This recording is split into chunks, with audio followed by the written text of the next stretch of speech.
Hello, my name is Keith Adams, and this is my research topic for AEP 873 Critical Issues in Education.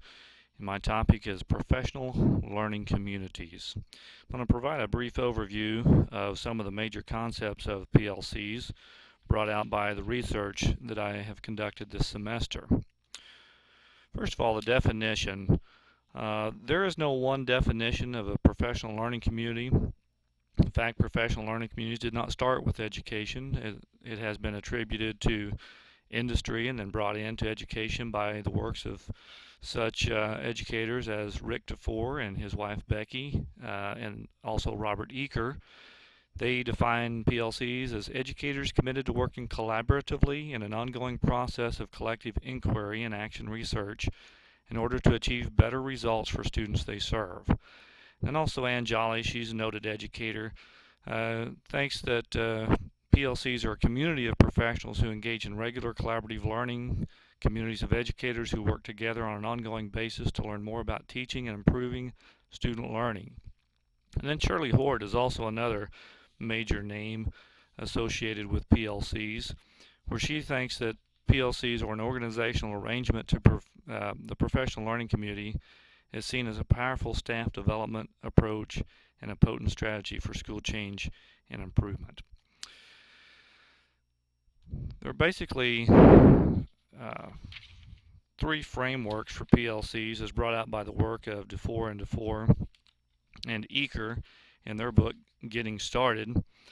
The first is a solid foundation consisting of collaboratively developed and widely shared mission, values, and goals, collaborative teams that work interdependently to achieve common goals, and number three, a focus on results as evidenced by commitment to continuous improvement. First of all, most missions and mission statements in schools are kind of arbitrary. They're very lofty. They say something along the lines of to provide lifelong learners, etc. They should be succinct and to the point, and this should be done within the framework of your PLCs. The group's meeting should work on a mission statement and developing values and goals that we choose to live by as educators. The second piece of the framework is collaboration, and you've seen that a lot, and we heard that a lot in the definitions of PLCs, teams working interdependently. I like this cartoon that I found. We collaborate. I'm an expert but not an authority, and Dr. Gelpis is an authority but not an expert. And that is the goal, to try to bring teachers out of isolationism, to embrace the dynamics of their collegial groups where they can work together and feel like they can accomplish things with their colleagues as they work towards common goals to provide a learning environment for all students. And then number three, a focus on results. I really liked this cartoon because it shows really how narrow that No Child Left Behind has brought education. I'm not sure what the WASL is on their thinking caps, but reading, math, and it should also probably be science on there. And then the little girl looking out the window at the arts and PE is told to get away from the window because she doesn't want to be left behind. Also, one of the things that cracked me up is the little blinders that the kids have on with earplugs as well, where they're only focused on those narrow topics. But PLCs really look for results more than just the narrow focus. It's you create that vertical alignment and that curriculum that you want to teach to students, not necessarily just those three main areas. There are four main areas of PLC focuses, primarily learning. You're going to hear learning, student learning a lot. Also, educators are involved in the learning process as well. Educators are going to look at curriculum. The intended curriculum are probably what you would consider as state and district standards. The implemented curriculum would be what the teachers control. This is what Marzano would call a guaranteed and viable curriculum. And then the C is attained curriculum, and this is what kids actually learn. And this is where you take those essential standards that you want to teach. And it doesn't necessarily have to be the testable standards. It could be preparing for the ACT or advanced placement classes as well. But we have to Collaborate. There must be time for faculty to meet together, and this is a challenge in scheduling. Some schools have late starts or early outs. Some schools have common plan times for teachers in common content areas. Number three, results, test scores, and class grades. It's very data driven. PLCs are focused on the results based on what has been determined to be learned, that students should learn. And then you have to look at the results. And that has to come through timely and relevant information. Common formative assessments. All content area teachers that are similar gives a common formative assessment and then analyzes that data on a regular basis, such as about 4.5 week intervals. And then number five, there are some additional components of effective PLCs that was brought out by my research, and that is being a reflective educator, reflective professional. And best practices require professionals to reflect on their learning and on their teaching to make sure that they're doing what is necessary for student learning.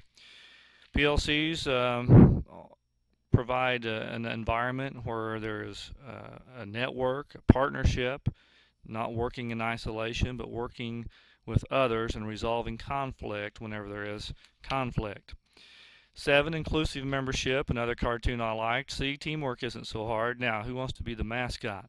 And it's just kind of a little comedy on the teamwork concept, but everybody brings certain strengths to a team and should work to improve the whole school based on those individual skills that they bring to the group. And then number 8, and this would be mutual trust, respect, and support, helping each other to be the best that they can be, helping those different personalities come in, respecting those different ideas, honoring their knowledge and their efforts of the team, and then work hard to be a better team. And then this is what teamwork, this is a good cartoon here that shows teamwork. You'll find it's more effective if we all pull together. And these guys are standing there with their own little individual section of the rope rather than all pulling on the same rope. And PLCs are by and large promoting teamwork for the common goals. Schools struggle with this. I think some teachers, especially at the secondary level, struggle with working together and collaborating with each other. The big ideas that should drive PLC efforts is learning. Student learning is the focus, not teaching. It's what are the students learning. And if we believe that all students can learn, or really, as I heard at a conference last year, shall learn, we need to figure out what is it we expect them to learn. How will we know when they have learned it? How will we respond when they don't learn it? And finally, how will we respond when they already know it? The curriculum we need to look at should be intended, implemented, and attained.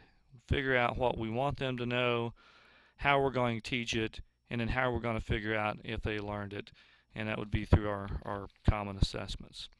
Staff accepts learning as a fundamental purpose of the school. They're willing to examine all aspects and practices in light of their impact.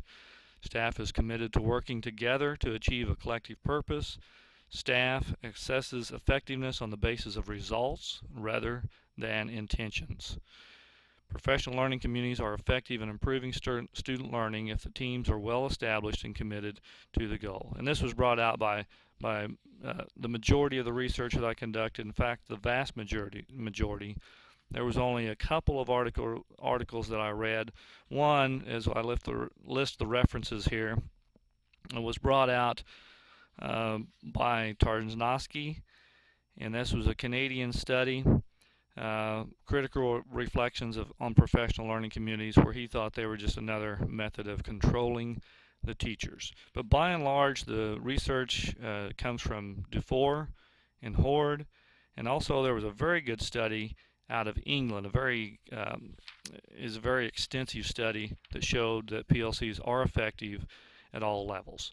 So this is the general outline of PLCs, the topic that I'm researching for this class, and will continue to build upon as I further my research in this area.